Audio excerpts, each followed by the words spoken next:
Saludos, amada iglesia de la conexión. Qué bueno que podemos encontrarnos nuevamente por este medio para abrir el libro de Dios, escuchar la voz de Dios y ser transformados por el Espíritu de Dios. Y estamos en una emocionante serie estudiando el libro de los Hechos. Y aquí en el libro de los Hechos estamos viendo a Dios en acción y a la iglesia en misión. Y estamos viendo la continuación del ministerio de Cristo a través de su Espíritu Santo por medio de la vida de los apóstoles. Y hemos visto cómo Dios está obrando para llevar a cabo ese alcance a las naciones, comenzando desde Jerusalén, para alcanzar con el mensaje del Evangelio y transformar vidas. Hemos visto pasajes emocionantes en los cuales nos anima a ver cómo Dios se involucra de manera activa y soberana para la salvación de personas y para la expansión de ese mensaje del Evangelio que edifica la iglesia de Cristo. Así que estamos en el capítulo 9 y hemos llegado a una nueva transición en la cual vemos que luego de haber introducido al personaje del apóstol Pablo, Saulo de Tarso, ahora como un creyente, habiendo perseguido a la iglesia ahora ha tenido que salir desde Jerusalén, huyendo por esta persecución, y están siendo expandidos, expatriados, llevados a diferentes lugares por esta situación. Mas sin embargo, Dios está detrás de cada situación para traer llevar a cabo su propósito, su plan para la iglesia. Y ahora se nos reintroduce nuevamente al personaje de Pedro, el apóstol Pedro. Pedro es clave, la cabeza en la iglesia en Jerusalén, y ahora vamos a ver a Pedro expandiendo el ministerio y saliendo no solamente de su círculo geográfico en la ciudad misma de Jerusalén, sino también expandiendo su visión en cuanto al alcance de Dios a las naciones y a aquellos que no son de la del mismo círculo, que no solamente los que se ven igual a él, sino que Dios está alcanzando ahora personas de todo tipo, de todo lugar, de todo trasfondo, y va a utilizar a Pedro.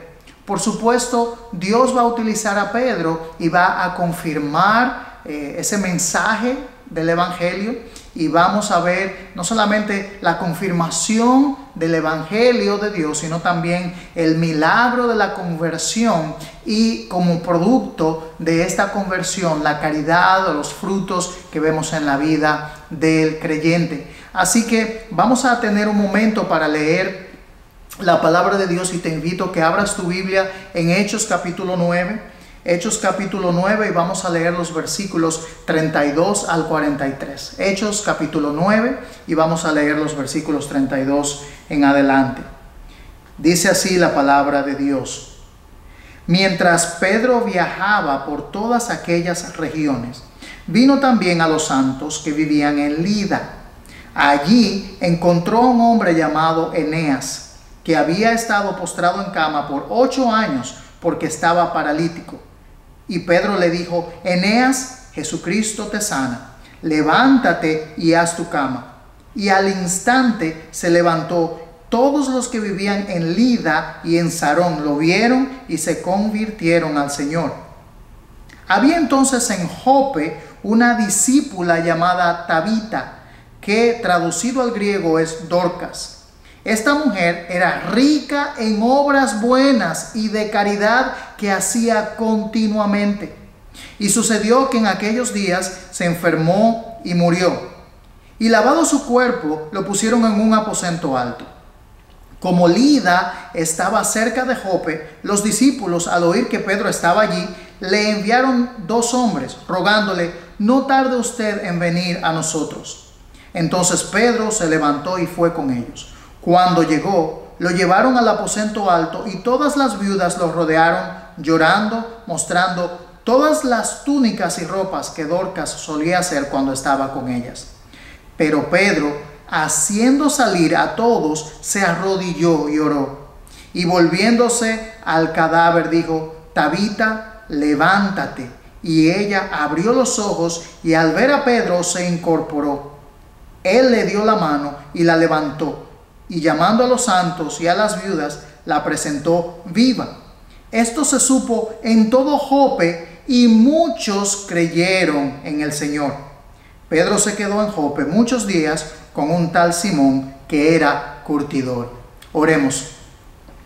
Padre celestial, al abrir tu palabra, te damos las gracias. Adoramos tu nombre por el poder del Evangelio, por el milagro de la conversión. Y Señor, porque tú confirmas tu mensaje a través de tu palabra. Tú confirmas que el mensaje del Evangelio es un mensaje poderoso, capaz de transformar vidas y cambiar al más vil pecador en un hijo tuyo, santo para tu gloria. Señor, creemos y entendemos que ese mismo poder que obró en este momento en el Nuevo Testamento es el mismo poder que obra hoy día a través del mensaje del Evangelio. Y Señor, te rogamos que tú continúes mostrando tu misericordia en obrar el poder del Evangelio para la transformación de nuestras vidas, de las vidas que nos escuchan, Señor, ser impactado por este mensaje, Señor. Padre, gracias porque tenemos la libertad, a pesar de las circunstancias, de poder abiertamente proclamar tu mensaje por este medio que puede llegar a cualquier lugar del mundo, Señor, y creemos y queremos que tú, Señor, obres tu palabra para impactar las vidas a través de ese mensaje maravilloso, glorioso, el mensaje del Evangelio de Jesucristo. Gracias te damos en el nombre de Jesús. Amén y amén. Dios es un Dios de milagros, y vemos a través de las Escrituras que Dios obra de manera sobrenatural para intervenir en los aspectos humanos y de la creación, para mostrar su poder, para mostrar su soberanía y para llevar a cabo sus planes. De hecho, podríamos definir los milagros como la acción soberana de Dios sobre las leyes de la creación, utilizando medios naturales o sobrenaturales para llevar a cabo sus propósitos divinos. Dios no está limitado por las leyes naturales del tiempo o de espacio, y Dios es un Dios todopoderoso. Ese Dios de la Biblia ha obrado milagros. Hemos visto a través de las Escrituras diferentes maneras de cómo Dios obra en milagros. Habiendo dicho esto, Dios obra en milagros con planes específicos, porque Dios es un Dios que lleva a cabo sus propósitos, sus planes. Dios es un Dios de orden, un Dios que va caminando por sus propósitos divinos, y no hace nada al azar, sino que hace todo para acompañar esos planes, para llevar a cabo sus planes. Entonces, en las Escrituras vemos a Dios interviniendo de esta manera para cumplir sus propósitos soberanos. Por lo tanto, los milagros en la Biblia tienen el propósito de Dios de llevar a cabo cuál es su plan.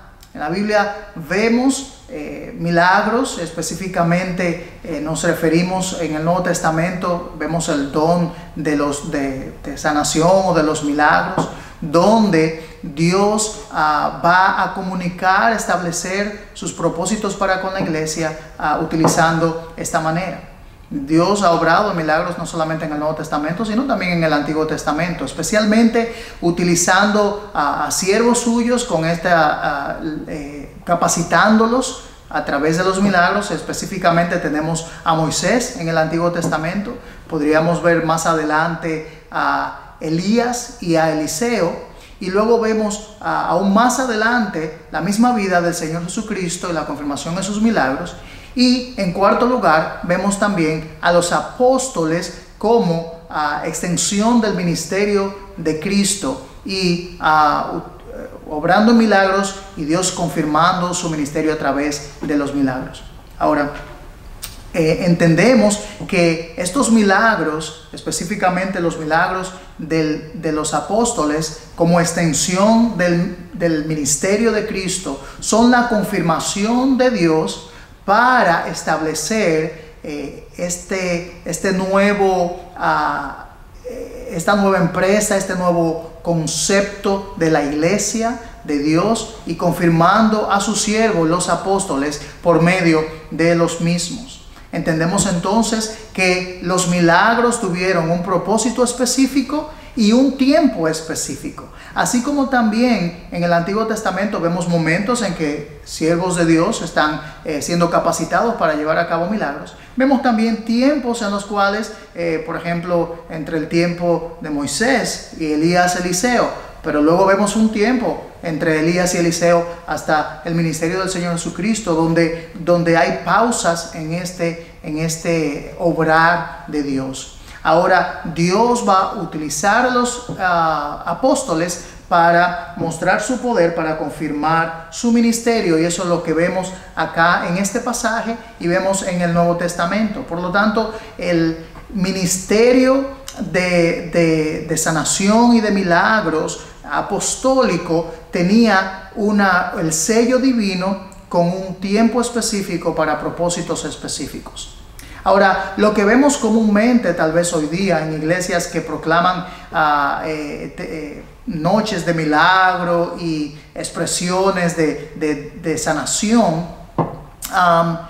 no vemos el lineamiento de ese tipo de actuaciones o eventos relacionados con lo que vemos en la palabra de Dios. La palabra de Dios tiene una clara expresión de que al momento del libro de los Hechos y del tiempo de los apóstoles, Dios estaba confirmando el apostolado y fue haciendo el fundamento de la iglesia. Más adelante vemos entonces que ahora la iglesia es edificada sobre el fundamento de los apóstoles y los profetas, siendo Cristo mismo la piedra angular. Entonces ese fundamento estaba siendo establecido, pero una vez que es establecido, ahora el creyente cuenta con una herramienta más perfecta que los milagros, y es la mente de Cristo, la palabra de Dios, donde la misma Biblia nos dice que toda la escritura es inspirada por Dios y útil para enseñar, para corregir, para redarguir, a fin de que el hombre de Dios sea perfecto, enteramente preparado para toda buena obra.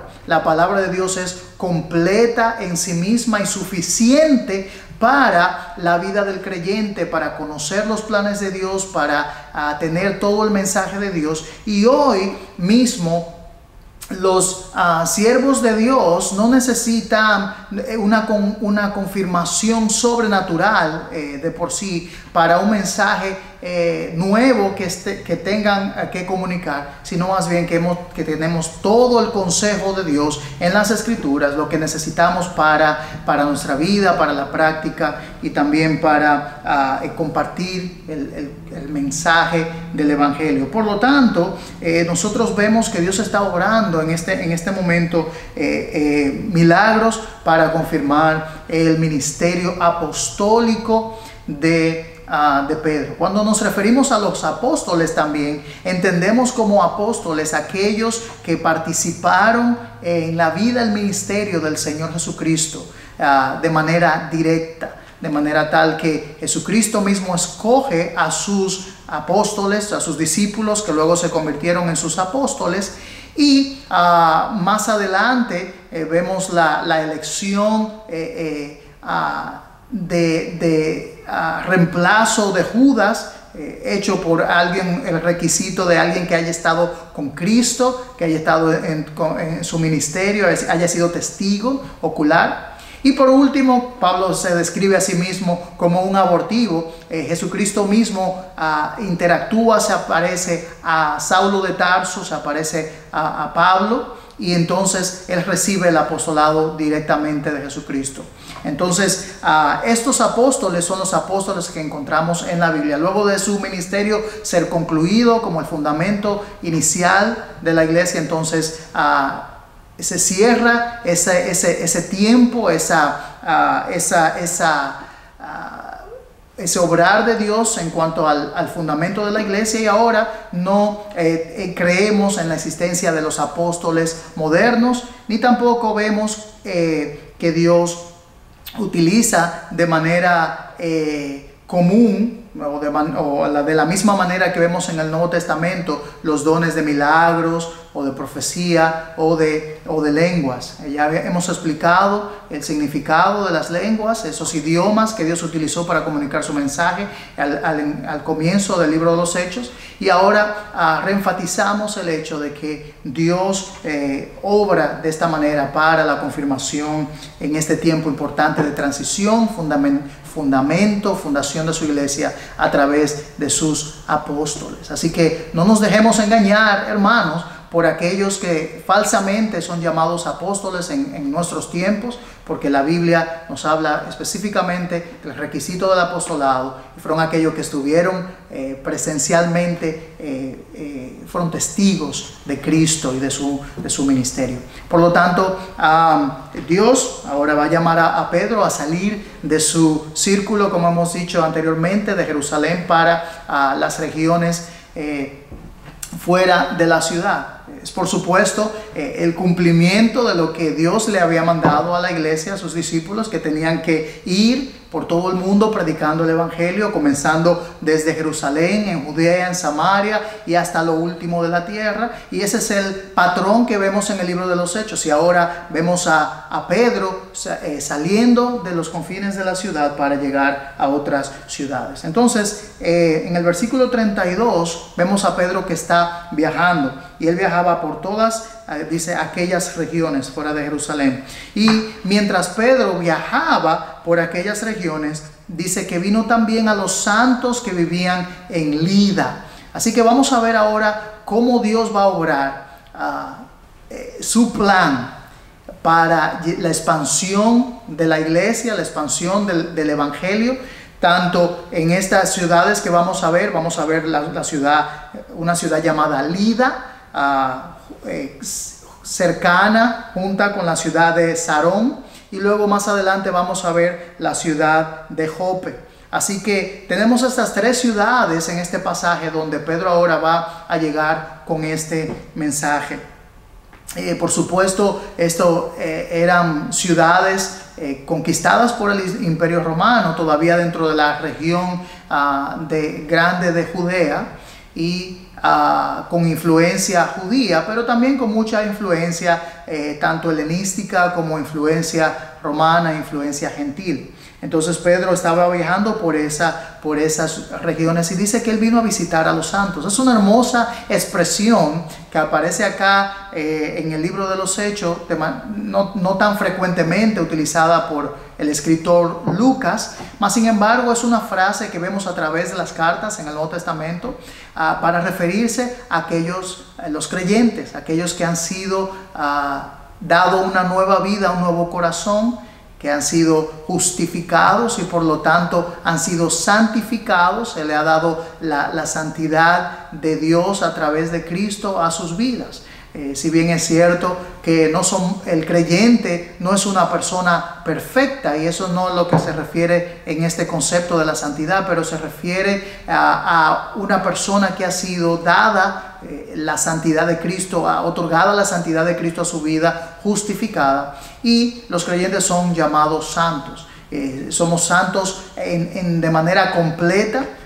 Posicionalmente, el libro de los Efesios, el apóstol Pablo nos presenta a los creyentes como santos. En el libro de Corintios también lo presenta como santos. Específicamente en esa carta a los Corintios, el apóstol Pablo va a hablar de que escribía a los santos en Corintios llamados a ser santos. Entonces hay una distinción entre la santidad posicional que tenemos ahí con Dios. La cita que quería hacer es esa de Efesios: sentados en los lugares celestiales con Dios. Estamos posicionalmente sentados con Cristo en gloria. Mas sin embargo, en la vida práctica vemos que esa santidad es un proceso de Dios de manera progresiva a través de su Espíritu Santo para moldear nuestra vida y nuestro carácter al carácter de Cristo, como dice la palabra, hasta la altura de la plenitud de Cristo, de la estatura de Cristo. Por lo tanto, somos transformados de día en día y somos llamados santos por esta manera. Y él entonces va a los creyentes de estas ciudades y encuentra en esta ciudad, en la ciudad de Lida, un hombre llamado Eneas.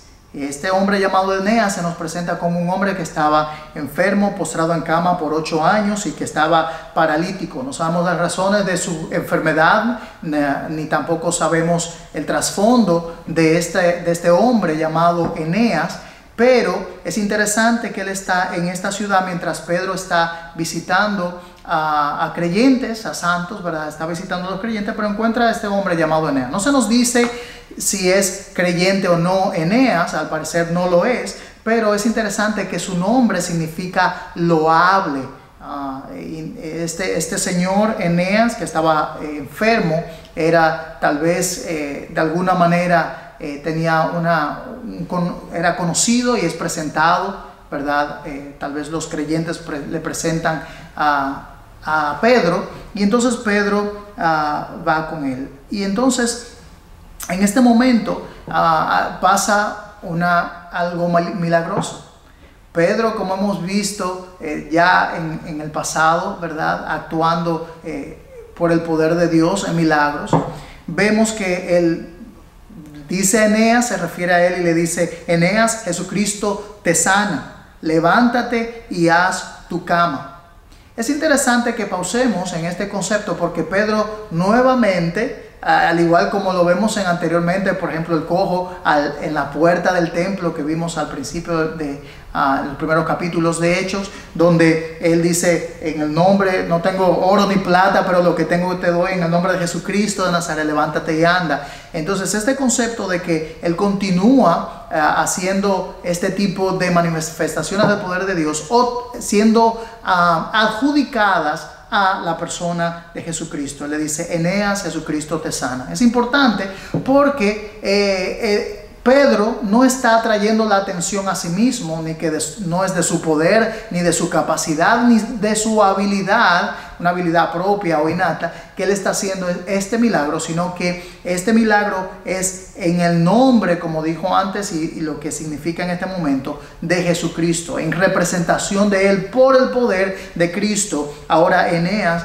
está siendo salvado. Otra vez, como hemos introducido, los milagros son esa intervención divina del poder de Dios con un propósito específico. Entonces el hecho de que Pedro lo está haciendo en el nombre de Cristo es porque Dios está guiando este proceso para cumplir sus propósitos que vamos a ver. Entonces dice: levántate y haz tu cama. Y dice el versículo 34, sigue diciendo: y al instante se levantó. Al instante. No vemos aquí un proceso o un tratar y probar y vamos a ver, sino que es el poder de Dios, tiene la confirmación de Dios, por lo tanto es un milagro real, de manera que es una irrupción divina dentro de los aspectos de las leyes naturales, y al instante se levantó. Un milagro de manera obvia, de una manera abierta y de una manera innegable, a tal punto que dice el versículo 35 que todos los que vivían en Lidia y en Sarón lo vieron.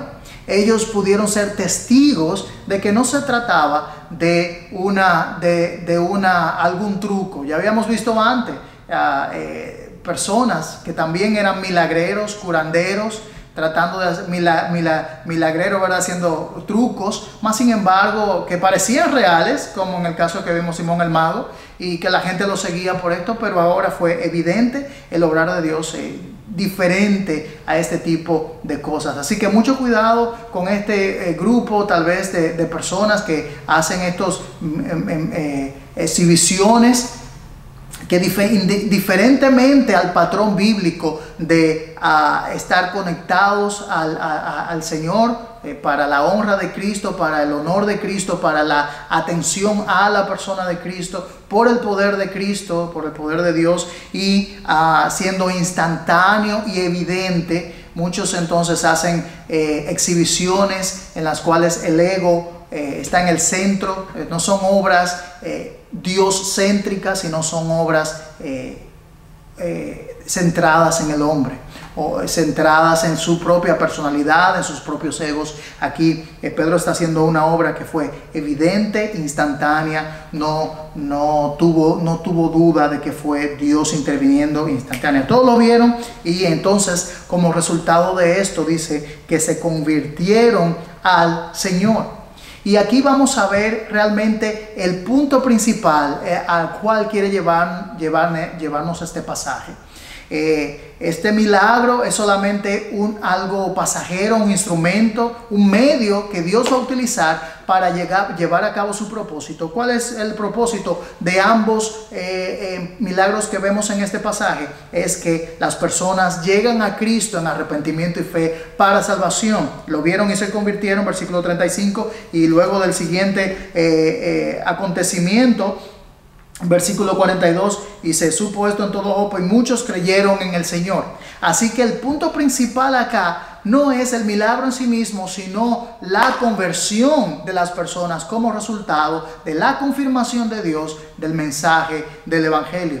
Así que si entonces nosotros pensamos que hubieran todavía este don de milagros, no estaría reservado para personas especiales con títulos llamativos, sino más bien que Dios lo está utilizando de manera, en la palabra de Dios lo utiliza para confirmar al mensajero de Dios que lleva el mensaje de Dios. Era confirmando al maestro de la palabra. Así que si viéramos esto tal vez hoy día, la confirmación de Dios no fuera para una persona, específicamente por la persona, sino una confirmación del mensaje que lleva esa persona. Por lo tanto, si alguien debe ser confirmado en nuestro tiempo, son maestros de enseñanza de la palabra. Interesantemente, a través de la historia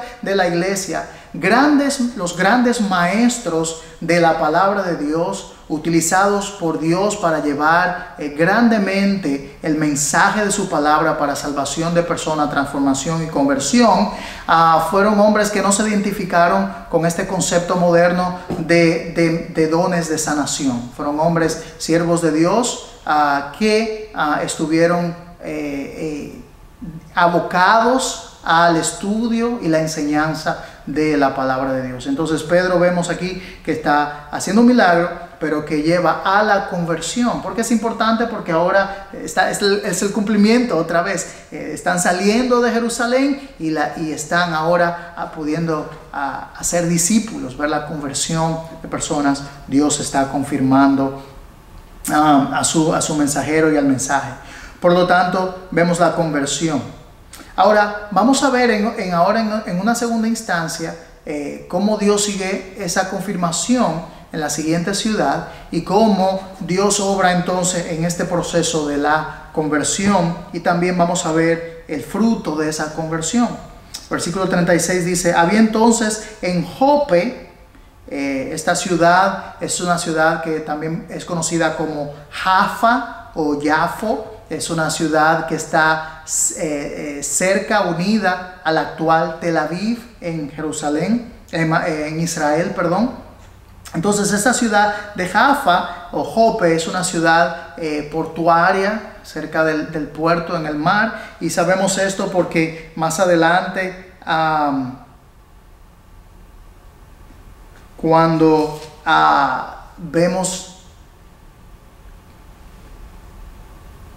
cuando vemos a Pedro ser hospedado en la casa de Simón, dice que su casa estaba junto al mar. Era una ciudad portuaria importante de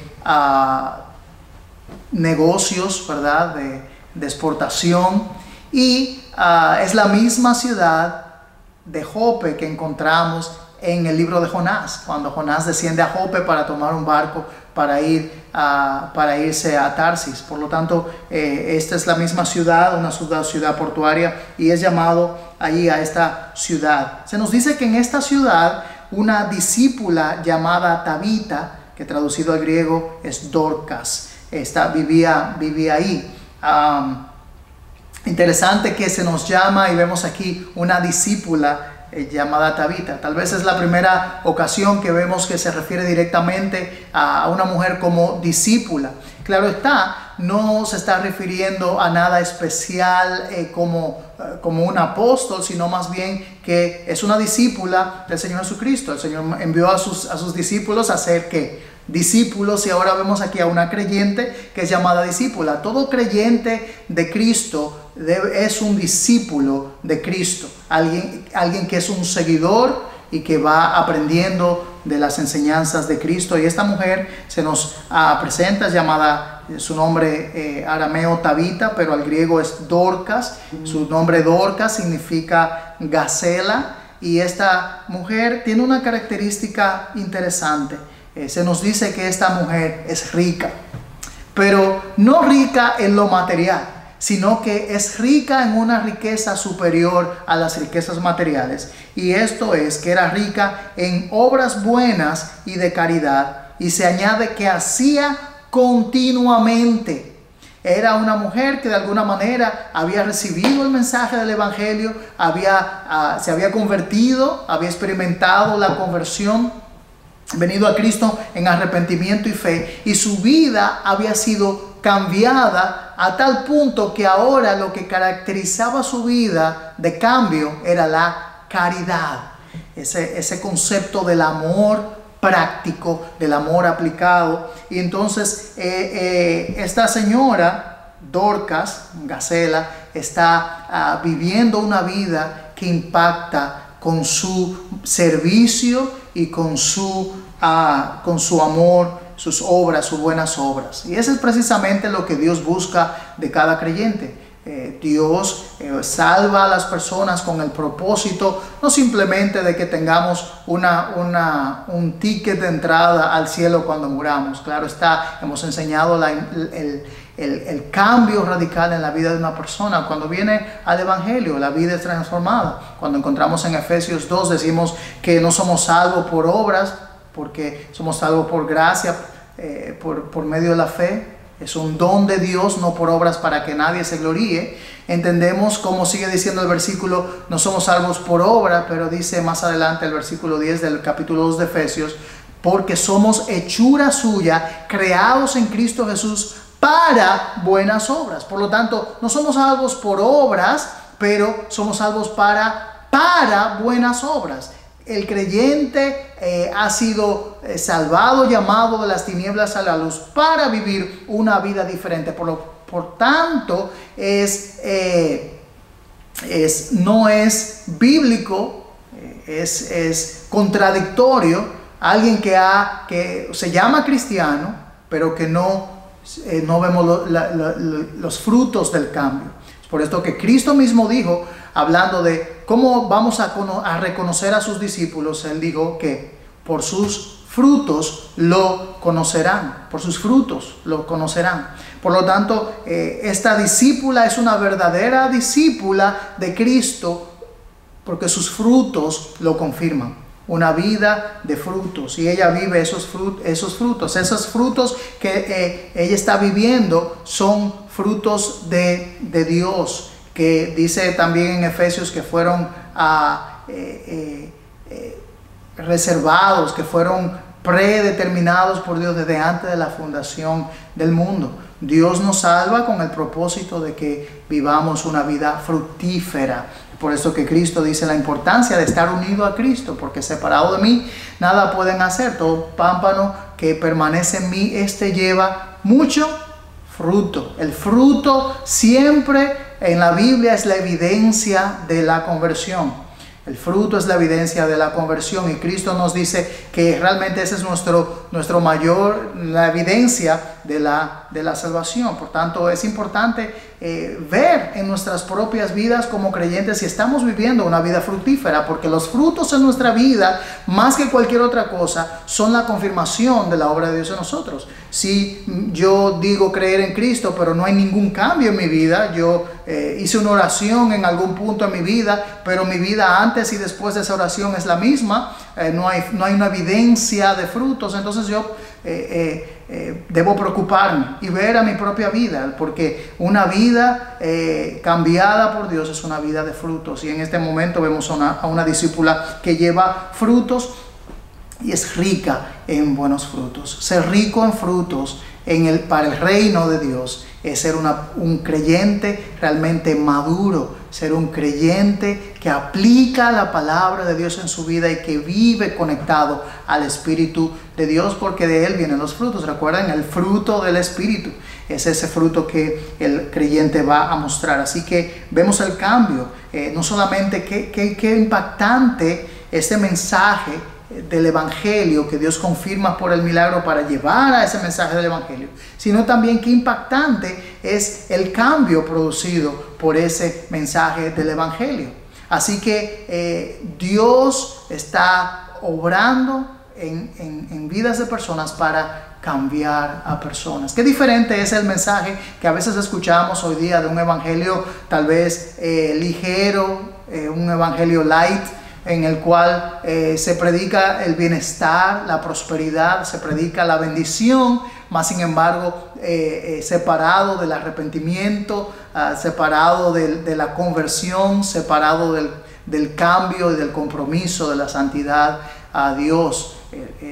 El verdadero mensaje del Evangelio, hermanos, amigos, es un mensaje de cambio que produce frutos, y vemos eso en la vida de esta mujer, de Dorcas. Entonces, pero Dorcas, que era una verdadera discípula, es realmente, vemos aquí un ser humano, y como todo ser humano, estamos también bajo la maldición del pecado en nuestras vidas, y vemos las enfermedades, y vemos también la muerte. Qué interesante que por un lado Dios ve a una persona enferma y envía a Pedro, ¿verdad?, para sanarle. Que no sabemos si es creyente, al parecer no lo es. Y vemos a esta creyente, una hija de Dios, estaba enferma, sin embargo muere y llega a la muerte. ¿Ves? Debajo del sol, la enfermedad, la aflicción, las pruebas, las dificultades llegan a toda persona, creyente o no creyente. La enfermedad llega y la muerte llega también a la vida del creyente, porque la vida que se nos es otorgada va más allá de la muerte. Jesucristo dijo: yo soy la resurrección y la vida, el que cree en mí, aunque esté muerto, ¿qué? Vivirá. Por lo tanto, el mensaje del Evangelio y la vida cristiana es una vida que trasciende esta vida y que es más allá de esta vida. Y esta señora Dorca había enfermado, había muerto. Dice el versículo 37, se enfermó y murió. Y a veces Dios obra diferente, definitivamente en cada situación. Dios no envió a Pedro un poco antes, cuando estaba enferma, para evitar su muerte, sino sin embargo Dios está enviando a Pedro en este momento con el propósito de hacer una obra mayor dentro de sus planes. Entonces se enfermó, murió, la pusieron para el velatorio ahí en un aposento alto, como diríamos nosotros hoy día. Y la ciudad estaba cerca, por lo tanto los discípulos, habían otros discípulos, oyeron que Pedro estaba en esa otra ciudad cerca, en la ciudad de Lida, y así que enviaron desde Jope para allá a esos hombres para que viniera. Y Pedro viene, y cuando llega a la casa, él va a llegar a ver no solamente la situación de la muerte de Dorcas, pero va a ver algo bastante hermoso. Y lo que él va a ver primeramente es lo siguiente: dice, bueno, es un velorio, qué lindo, qué bueno podemos ver en el velorio, pero veamos el versículo 39. Y dice, entonces Pedro se levantó, fue con ellos. Cuando llegó, lo llevaron al aposento alto. Fíjese acá, y todas las viudas lo rodearon llorando. Normal, ¿verdad? Era normal en la cultura que las mujeres estaban en los velorios en su mayoría. También culturalmente las mujeres eran las que expresaban de manera abierta el llanto en los funerales, y por lo tanto era algo normal. Lo que es anormal, digamos, lo que es diferente es lo siguiente: dice, mostrando todas las túnicas y ropas que Dorcas solía hacer cuando estaba con ellas. Hay una influencia y un legado de Dorcas en la vida de otras mujeres.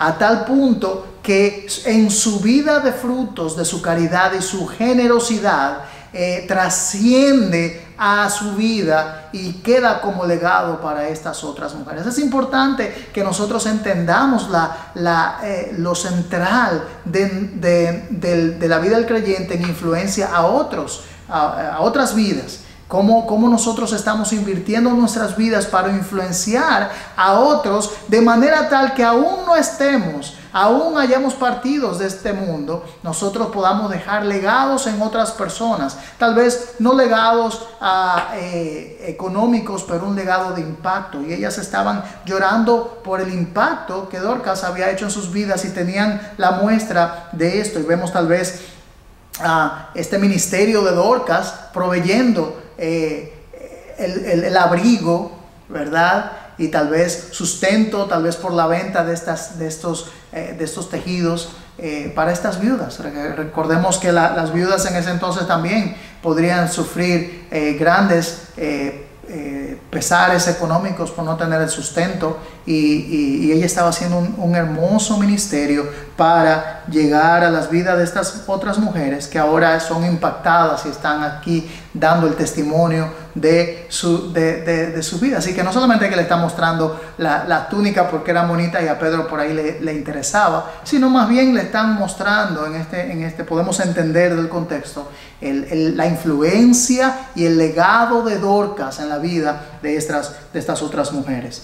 Entonces, esa es la vida del creyente. Dorcas es un ejemplo increíble del poder del Evangelio en transformar a una persona y de cómo se vive la vida cristiana. Ella era una discípula, una seguidora de Cristo, que vivía el fruto de una vida de caridad que hacía, dice, continuamente, y que vemos que deja un legado más allá de sus días en vida de personas, en este caso de otras mujeres que llevaban su legado. Que nosotros también podamos ser encontrados, personas que estamos cultivando y estamos tallando el legado en vida de otras personas. Y eso no tiene que salir muy lejos de nuestro hogar, comienza con nuestros hijos, comienza con nuestras personas que conocemos.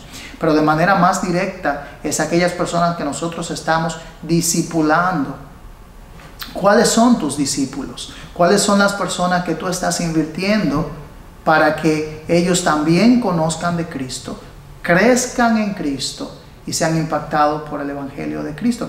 ¿Qué estás haciendo? ¿A quiénes estás llegando? Si no lo has hecho, no lo estás haciendo. El llamado de Dios para todo creyente es: vayan y hagan discípulos. El gran mandamiento es: amarás al Señor tu Dios con todo tu corazón, toda tu mente, toda su fuerza, y a tu prójimo como a ti mismo. Pero la gran comisión nos llama a ir y a ser discípulos. ¿Qué Dios quiere de mí? ¿Cuál es la voluntad de Dios para mi vida?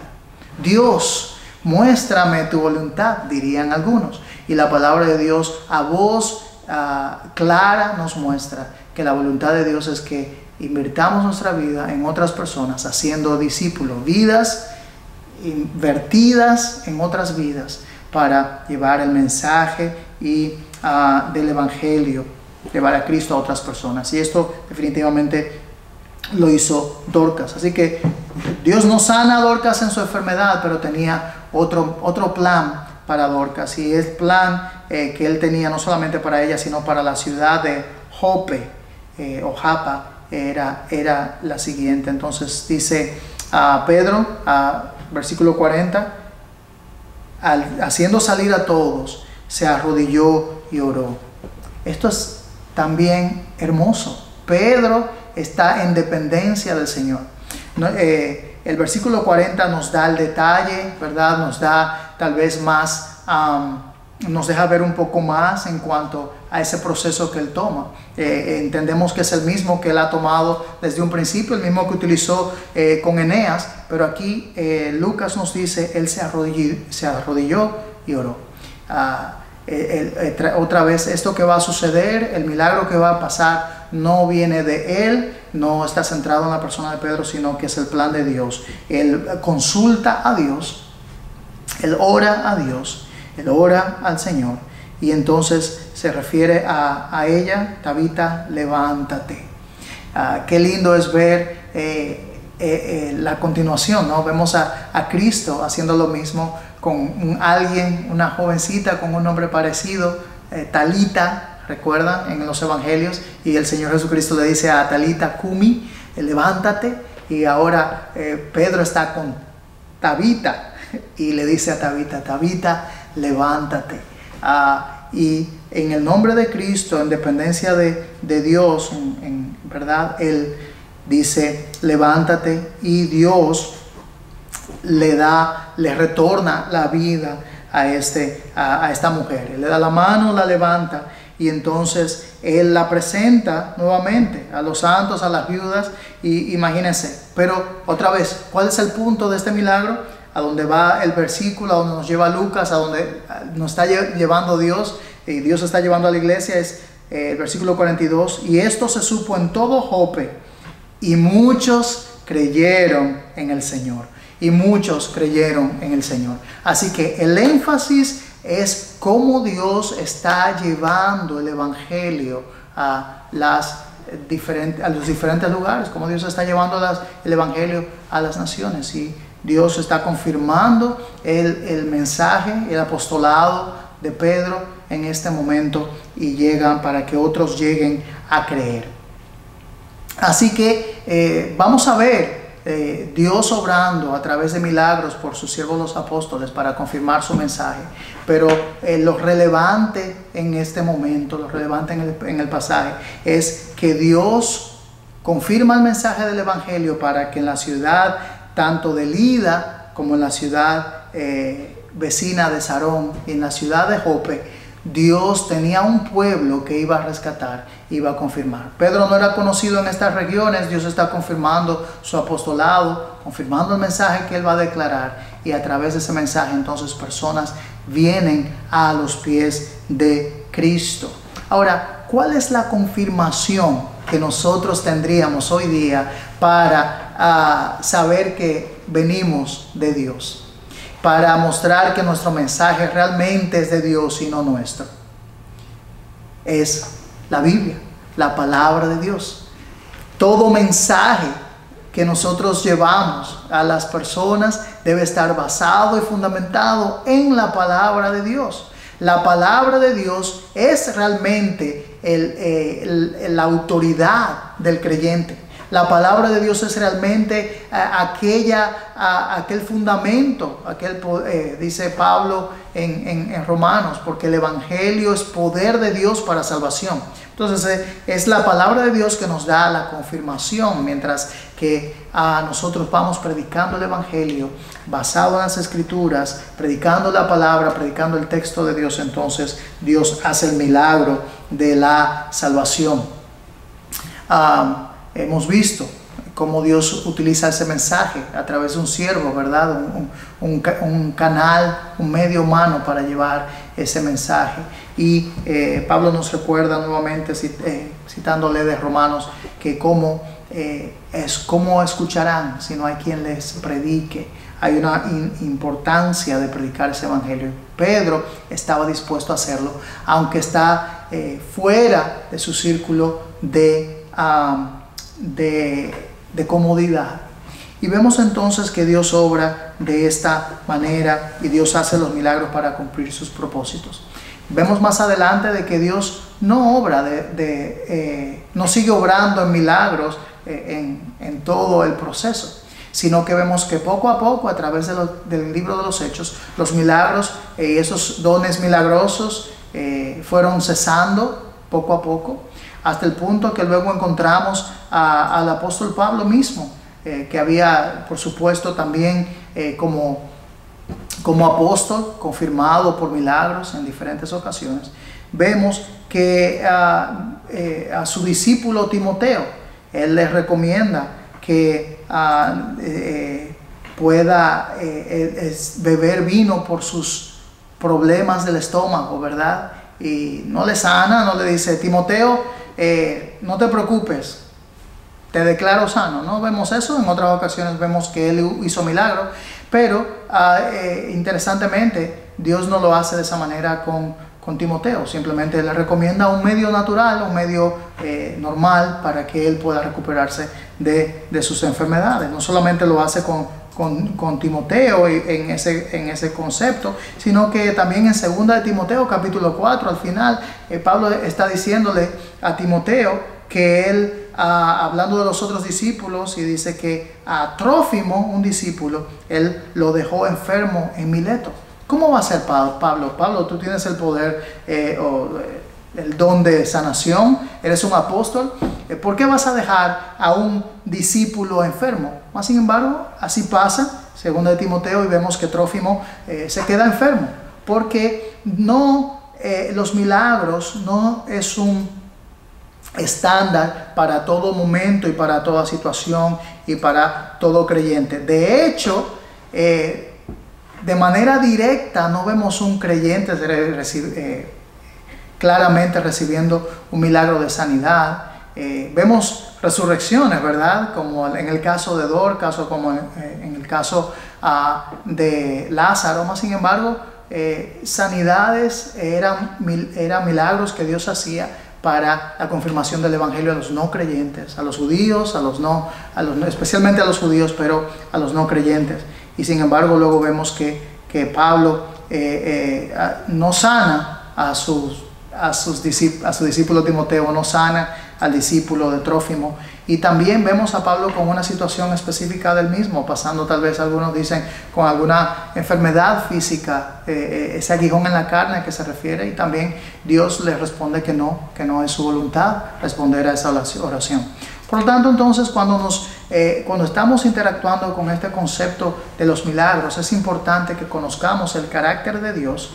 Como hemos dicho, Dios es un Dios de milagro, y por supuesto que Dios obra de milagro. Dios obra milagros constantemente. El milagro más grande que Dios hace es el milagro de la conversión. Cuando un pecador rebelde, ciego, muerto en sus pecados, retoma la vida espiritual, la luz a sus ojos llega y puede nacer de nuevo. Es el gran milagro, y Dios en su infinito plan puede determinar sanar a una persona en una situación específica, pero eso es diferente al don de sanación que vemos ejerciendo Pedro en este momento. Dios obra para sanar personas en su voluntad, pero todo es sometido a su voluntad y de acuerdo a su plan. Dios puede sanar, sí. Dios sana, claro, pero lo hace conforme a su plan, según sus propósitos para su obra. Y a veces sus propósitos es como vemos en la vida de Pablo o de otros,